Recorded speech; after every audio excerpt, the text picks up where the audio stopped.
Hello, and welcome to Healing at Soul Level. I'm your host, Shauna Williams, and we're broadcasting live from BBM Global Network and TuneIn Radio. Bevan Neiman underwent a spiritual reawakening in her early 40s when she began studying with the Spiritual Arts Institute. This is where she realized how strong her intuitive and empathic gifts were. She is trained in coaching and conscious leadership and is the leader of a meetup group of over 500 sensitive people in the Dallas-Fort Worth area. Welcome to the show, Bevan. Hi, Shauna. Thank you so much. I'm honored to be here and be connecting with your listeners today. Yes, I'm so glad that you agreed to be on my show because I was just beginning to learn a little bit about archetypes, and then I was like, wow, this is a lot of information. And then I met you. Yeah, that was a fortuitous meeting there for us, and thank you for bringing me on today. So explain to everybody, what are archetypes? Absolutely. You know, I also would say that I'm newer to exploring this idea of the archetypes, although it is not a new idea for human beings. The word actually came out into language in the 1540s. So this idea of an archetype has been around for many, many years. And if you wanted to look at the textbook definition, it would be the original pattern from which copies are made. And so the way I like to look at it, Shauna, is that archetypes are powerful metaphors that help us to understand ourselves. They can be stories or visuals, art, music. They come through in a lot of different ways, but it's a way for us to identify with characters or ways of being that mirror our own ways of being. Oh, okay.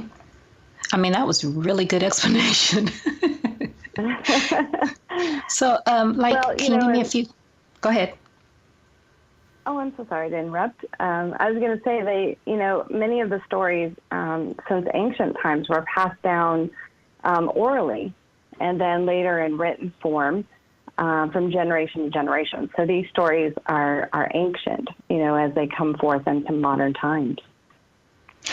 So like the archetypes are kind of like stories that became that, and then that's been passed down. That's how it's come to us at this time, correct? Right.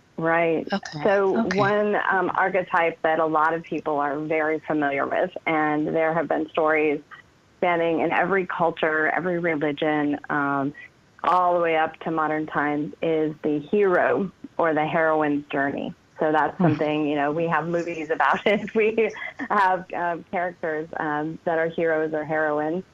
And essentially, this is a person who sets off on an adventure. And usually it's fraught with a series of challenges or obstacles that must be faced and overcome.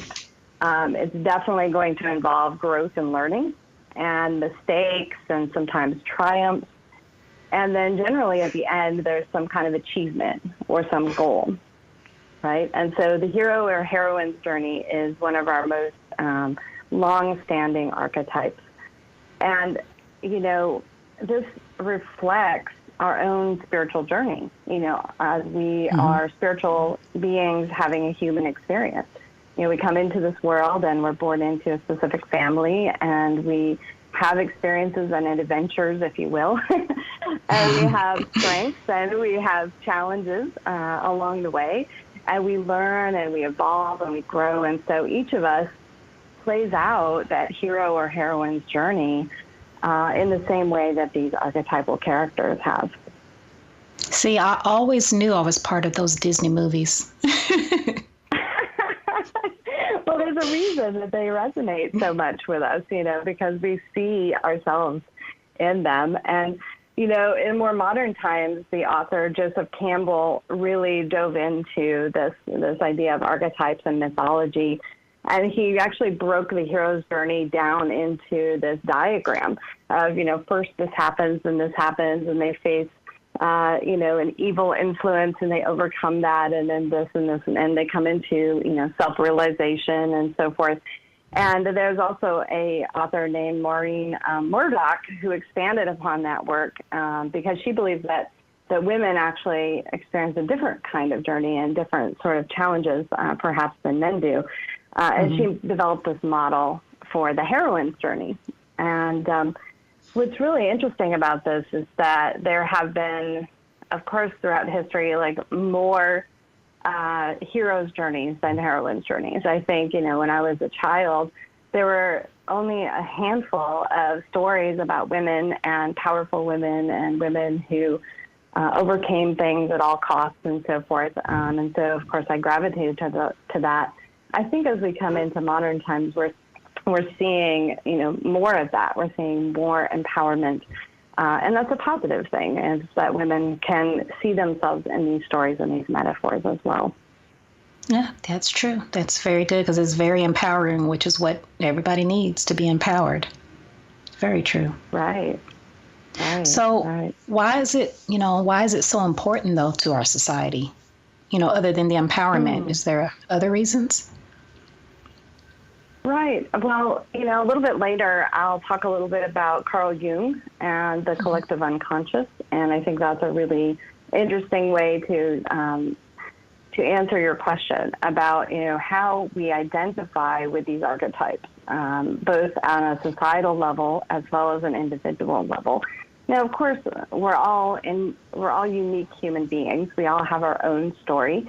But we also have shared experiences, and we've had shared experiences even with people who lived thousands of years ago and, people who live currently. And so feeling a sense of belonging, a sense of, oh, I am validated by that. I understand that other people have walked this path. It's not just me. I think is really, really important. I think, you see that in social media now, where people get on and they share their stories, particularly, and other people say, yes, I've had that experience, or, oh, I feel for you, or, hey, I'm pulling for you.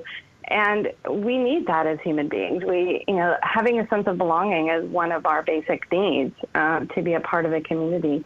And so I think archetypes help us to pull together in that way. Okay. Huh. It's funny, because when I sit here and listen to that, and then I start, relating it back to my life, then I understand it, more, and it's easier to understand, because as you said, we all go through that, but you just do it. I guess it's natural, and then, but whenever somebody puts it into words like that, it helps you to understand. And I don't know, for me, it's like, just having almost directions as to what I was doing, something that told me that it wasn't just haphazardly. I wasn't just doing something haphazardly, I hope that makes sense. Right, that we have these powerful patterns. We have these powerful patterns that we sort of play out as human beings, and that's our shared humanity. I think is really, really powerful. This sort of duality, this battle between this archetype of good and this archetype of evil has been prevalent to pretty much every culture and every religion throughout the ages, and it even extends into our more modern times. So if we look at let's say a more modern movie, like The Lord of the Rings, for example, you have a character, a hobbit named Frodo, who embodies this innocent, good hobbit from the Shire, and then goes to battle with these evil forces who want to take over the Great Ring and use it to control all of Middle Earth. And so, this kind of epic contest, between these two sides, the dark and the light, shows up as an archetype over and over and over. I would say another good example of a movie that does this, and I just remember seeing it in the theater and being just blown away, was Silence of the Lambs, where the character of Clarice is the investigator, and she goes in and she enters into, she's sweet and sort of innocent, and she enters into the world of Hannibal Lecter, who is anything but, and the interplay between these two characters. And what's so interesting about this archetypal battle between good and evil is that it's not only played out externally. You see it in politics where one side makes the other side wrong and so forth. You see it in relationships between countries. We have allies and we have enemies. You see it played out internally as well. We all have this side of ourselves where we know that we have a moral compass and we're going to make specific, choices that will be in alignment with our personal beliefs. And then we also have this side sometimes which isn't always what we like to see, this darker side of ourselves, where we say things that maybe we don't mean, or we take actions and it hurts other people and those kinds of things. And so there's the battle of good and evil on every scale, and it's kind of reflected throughout all of society. Wow. So so do you have like some examples of some modern day archetypes? Right. So, we talked before about the hero's journey, and if you look at the Star Wars series, for example, you see Luke Skywalker as this seemingly like average person, right, who feels called to something larger. He just doesn't know what that is. And so he takes this adventure and he follows and he goes from planet to planet and he meets different people and he gathers resources and he has to overcome challenges. And then he meets a mentor in Yoda and he trains, for the upcoming battle, which is also a battle of good versus evil, right? Yes. And interestingly enough, in this case with Star Wars, it becomes the battle with the father archetype as well. So that it brings in, George Lucas certainly used a lot of archetypes in his work. So that would be one, more modern interpretation of that. And I loved the movie that came out last year, A Wrinkle in Time. It was one of my favorite books by Madeleine L'Engle. And the leading character of Meg, and we talk about the heroine, how we're starting to see more of the heroine's journey show up in current times. And again, she was sort of this innocent teenage girl who then went off and took these adventures and expressed characteristics of herself that she didn't even know that she had inside. It brought out these different strengths. It also highlighted where maybe she needed to do some more work and where she had doubts, within herself. And I think that aspect of the hero or the heroine's journey often shows up. It shows up for each of us as well as we go through life. There are things that we're very confident in, and then there are times when we go, I just don't know where I'm going, what I'm doing. Sometimes we have imposter syndrome and those kinds of things. And so, again, these archetypes become reflected within our own journey within. You said imposter. I'm sorry, what was that you just said? Imposter journey or? Oh, imposter syndrome. This is a place where people step into maybe a new role or something they've never tried before. And they think to themselves, who am I to do this? Well, I don't have the experience or the knowledge or the leadership, for example, to do this thing. And we feel like a fraud, right? So some people say, well, just step in there and kind of fake it till you make it, which is funny because it's probably how we do most of life, right? We don't know exactly what's coming, and we just go forward and then find out what we need to know along the way. But yeah, that's the imposter syndrome. And so it's a very common part of the hero and the heroine's journey to feel like I'm not good enough to do this. And then having to summon up that courage and that strength inside to do it anyway. And to step forth into that is a part of that cycle. So that's not an actual archetype. That's more of something that you do while you're exploring archetypes, I guess. Yeah, it could be. I guess if you wanted to call it an archetype, you could call it the imposter, which would be someone who's posing as something that they're not, or wondering if they're trying to be something that they're not. So it actually could become an archetype itself. It seems to be more of a feeling through that journey, though. Okay. So that's almost like you said, anything that you do new, you almost feel like, what am I doing? I don't know what I'm doing. And then you find out, yeah, I could do this. Yeah, we always look back afterwards and go, wow, I actually had skills and knowledge, and there were people and resources that showed up to support that. Yeah. So yeah, that almost always happens. When we left off, we were talking about the modern day archetypes, and her and I had a prior conversation about perceptive archetypes. And so I'd like for her to explain this to all of our listeners. Oh, thank you, Shauna. Yes, I actually, the work that I do is with perceptive souls. And the way I define that is perceptive means tuned in, to those things which are seen as well as those things which are unseen. And soul is really a recognition of our divinity, that inner spark within us, that eternal soul. And so, this is a powerful archetype for many people who relate to this.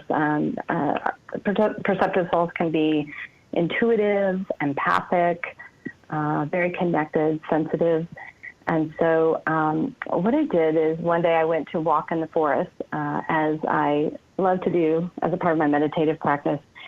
And I just started receiving, sort of as a download, all of these different perceptive archetypes. I realized there's something very specific about perceptive souls that needed to come forth, that we do relate to some of the more traditional archetypes, but then we sort of have our own. And I wanted, if it was okay, to share just a few of those with you today that really relate, that I think really a lot of my clients and the people I work with relate to. Okay, yes. I'd love to hear more about that. Sure. So one of the ones that came through for me was called the energy scanner. And I think this is one that a lot of people who identify as an empath really resonate with. I think that's me. As soon as you said the word energy scanner, I was like, that's me. Okay, go ahead. So this is where both subtle and dramatic shifts in the energy fields around you pop up on your radar. You're like, what happened? Something shifted and changed. And you may be able to sense energy in a lot of different forms, whether that's emotional or physical, environmental, mental, or spiritual. And tapping into the flow or the oneness is very easy for an energy scanner. However, people could be very porous and very open, so they take on the energy of other things, which is something that requires a lot of awareness, right? To understand, is this my energy? Is this someone else's energy? Yes. And often, particularly empaths, feel like they're not certain where I end and where another person begins, right? Yes. And so, there's a really important awareness here of just realizing, like, you're always tuned in and noticing and asking questions and being really curious about where is this sensation or this feeling or this thought coming from? Is this mine? Is it someone else's? And what I like to say is that taking in energetic language is just a language like anything else. It's like verbal language. It's like body language. It's just a way of noticing what's happening in the world around us. And so there's nothing wrong or right about it. But what you can do with that is then go, okay, well, this isn't mine, or this is someone else's, or I'm just noticing this. And then you can kind of let it pass by, as opposed to taking it inside. And I think this is really important for energy scanners, so that we don't become exhausted by all of that. And then sometimes when we're scanning, we're scanning.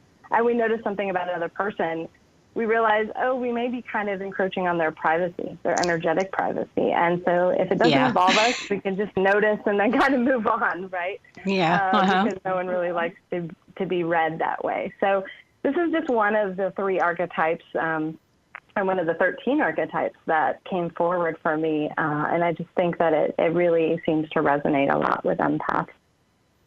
Yes, it does. I definitely do resonate with that. The next one is a foreshadower, and sometimes this is known as a seer or a prophet. These are terms people are familiar with.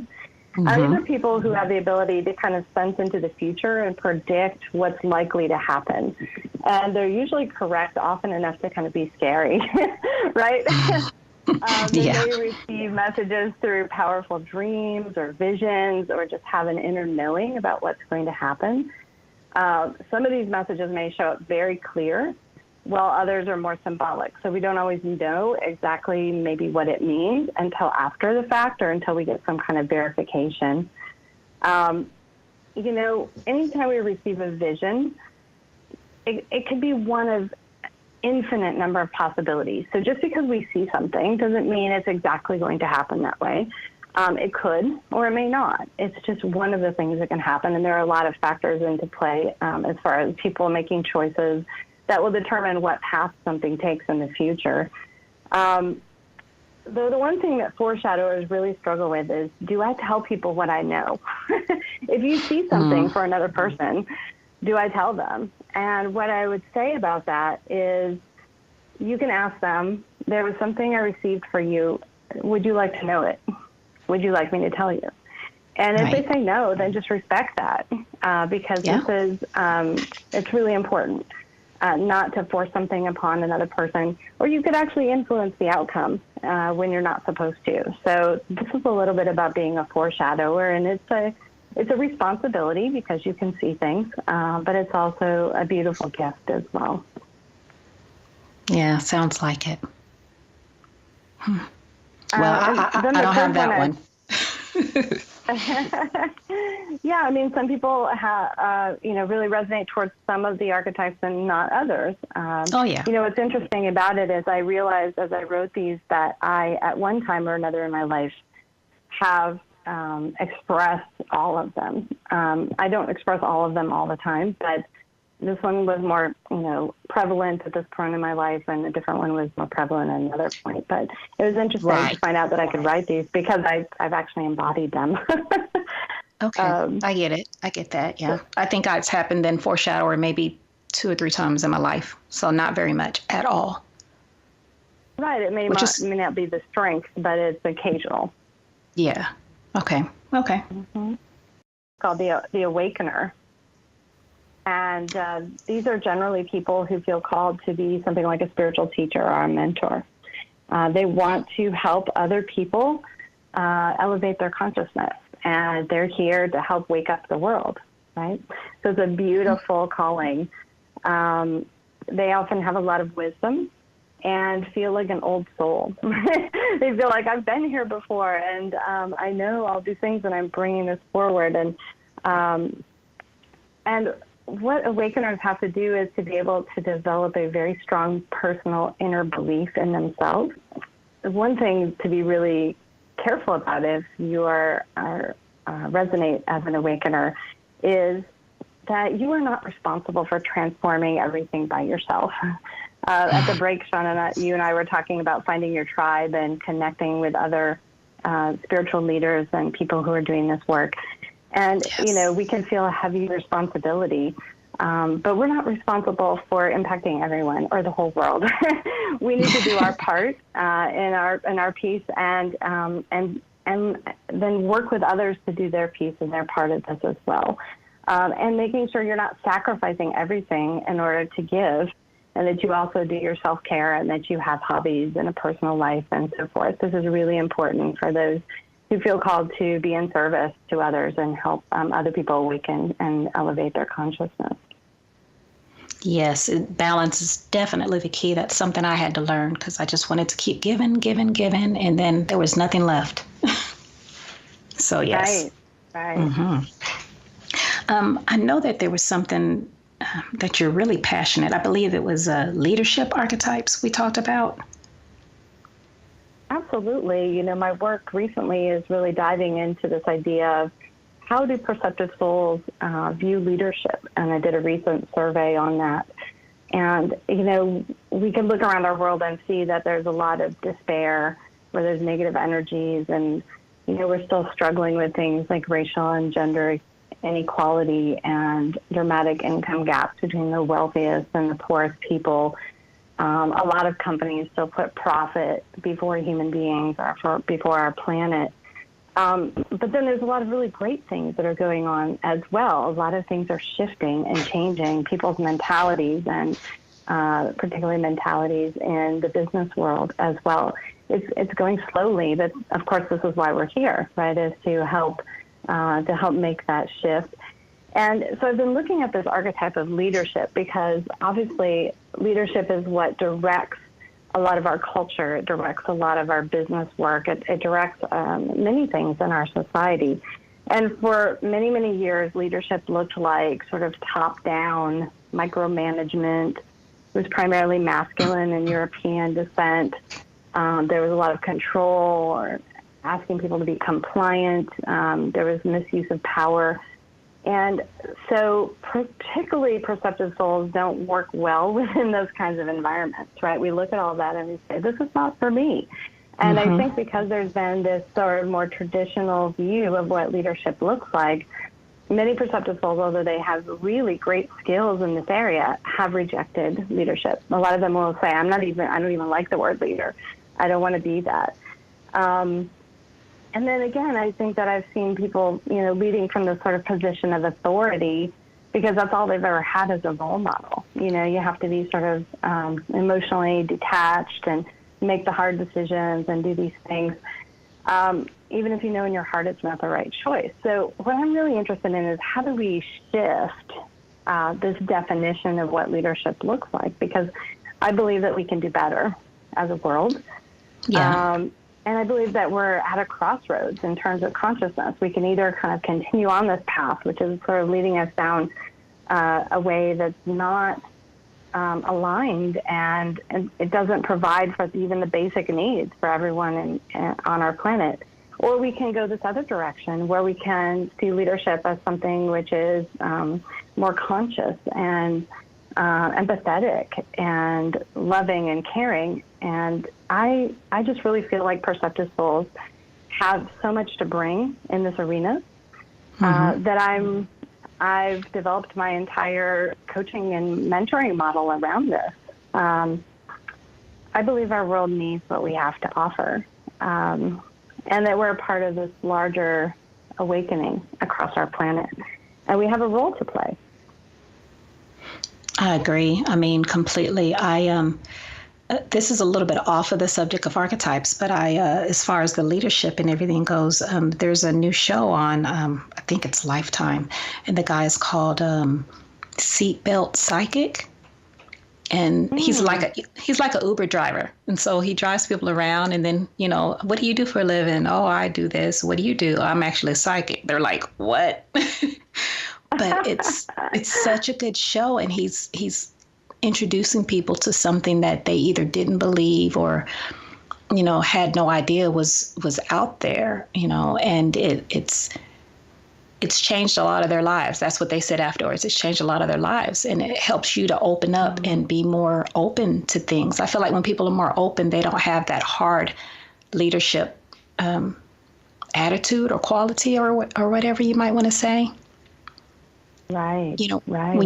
When you're more open to things, then you're less judgmental. So, yeah, that just popped in my mind while I was listening to this. So I'm sorry. Keep going. No, that was great because I think, what I've learned through this survey is that a lot of perceptive souls are really nervous about being seen in their authenticity. And, for many, many years, if you told people you had these kind of gifts, there would be skeptics, or there would be people who thought you were evil, or, there were various consequences to being public and being seen. And what I'm excited about now is that in our society, people are more open to different ways of being than they ever have been before. So the fact that there's even a show like that on where someone can be openly a psychic and opening people's minds to that, I think is really amazing. And, there's definitely, as doing this radio show and being a practitioner, there's definitely some positives and also some downsides to being more public. but there's ways you can manage that as well. But authenticity and showing who we are is really important so that we hold space for other people to be authentic. Everybody can kind of take off their masks and really be open about who they are. My work is moving in this new direction that I call leadership for a new era. And before the break, we were talking about kind of these traditional leadership models, which were kind of hierarchy and top-down decision-making and, fast-paced environments and internal competition and all those kinds of things.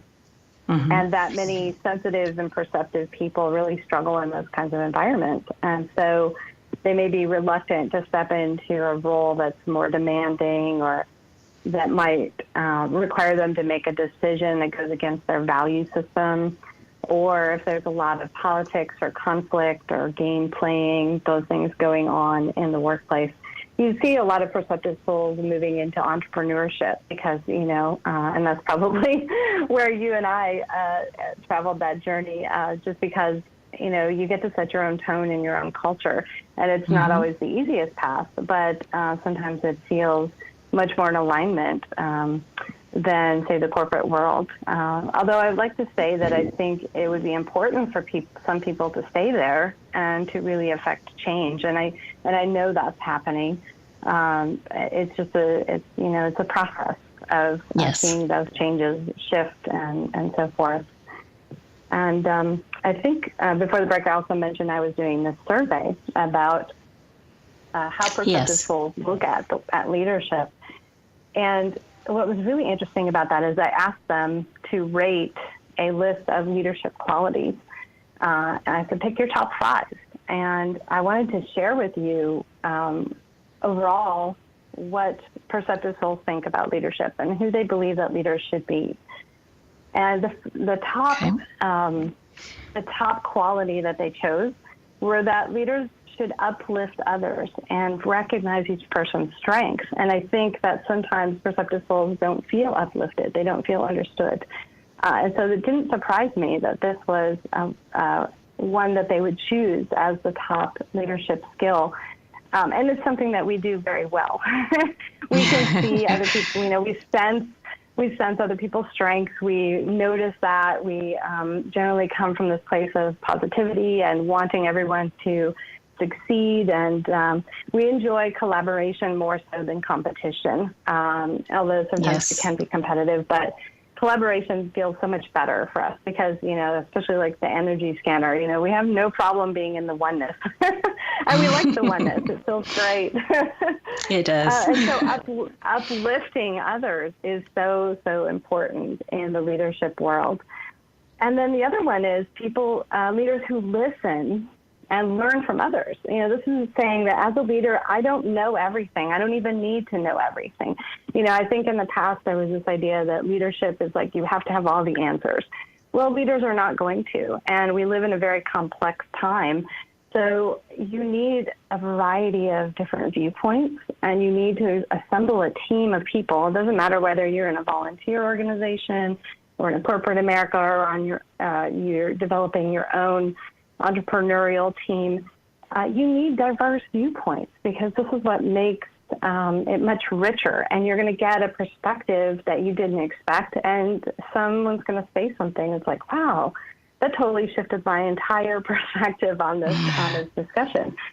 So this ability to listen, and you see out there in society, like when you see people, for example, on the news, and they're all talking over each other, it doesn't work. No one's actually listening. No one's actually having an intent to understand. So this is one of the qualities that perceptive souls really, really want in leadership. And then in conjunction with that is that leaders create a safe space for discussion and respectful disagreement. We have a difficult time right now being able to have respectful disagreements. You see it online where people are calling names and being hateful and trolling and doing all these things because we don't know how to accept that conflict can be really healthy and it can be a growth experience. but we don't feel comfortable with it. So then we do it in a way that's aggressive or passive aggressive as opposed to being positive. So great leaders will actually create this safe space and say, everybody's voice is welcome. And let's listen and let's hear each other out and let's see what's there. Let's see where the commonalities are. Let's see, maybe this other perspective is giving us some information we didn't have before. Yes, you are absolutely right with the perceptive souls. That sounds exactly like what I would like as well, And then, as you said, with the perceptive souls, when there's peace, then I feel more at peace, because whenever there is chaos or arguments or, things like that, then I feel it too. So definitely I could see why that would be the number one. Right. And there's a way for people to disagree without it feeling like chaos. Yes. Everyone kind of has to agree about how that happens. Like we're all going to speak without raising our voices. We're not going to point fingers and do blaming. We're going to, just listen to the idea, not attack the person. There's ways that conflict can actually be manageable and not be overwhelming for a perceptive soul. But most people haven't been taught how to do that. And so this is where leadership can come in. If you're a perceptive soul and you understand these concepts, you can actually role model this for other people. Oh, yeah, that's true. Hope to do that one day. Yeah. One of the other really important aspects of leadership for perceptive souls is people who walk the talk. We don't really like hypocrisy. Leaders should see themselves as a role model. It doesn't mean we have to be perfect. It doesn't mean we won't make any mistakes. It doesn't mean we won't have a good intention and then we won't follow through with it sometimes.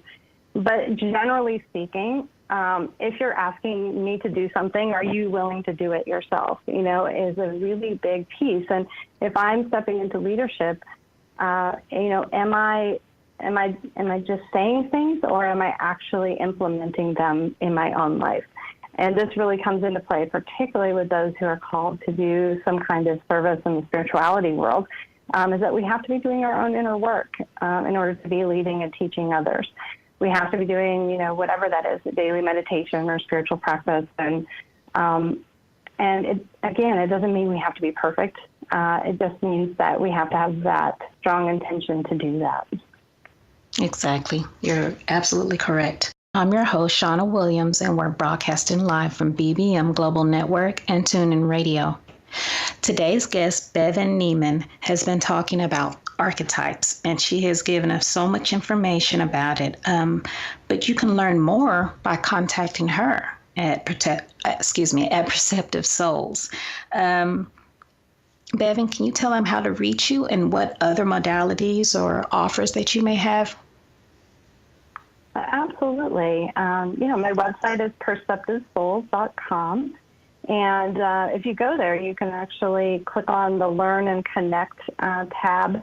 And if you're interested in the perceptive archetypes, you can receive a free email series, which will introduce each archetype to you, its lesson, its information. So if that was something you were really, really curious about, I do have that as a resource. I have a couple of programs that are coming up. The first one is Confidence for Reluctant Leaders. We've been talking about how perceptive souls feel really called into service and sometimes into leadership, but are reluctant to do so. And in this group program, we'll be connecting and supporting each other and learning some practical skills. And then I wanted to let everyone know that there is a wonderful retreat that I'm co-hosting with Alan Steele from the Center for Transformational Presence called Soul Mission.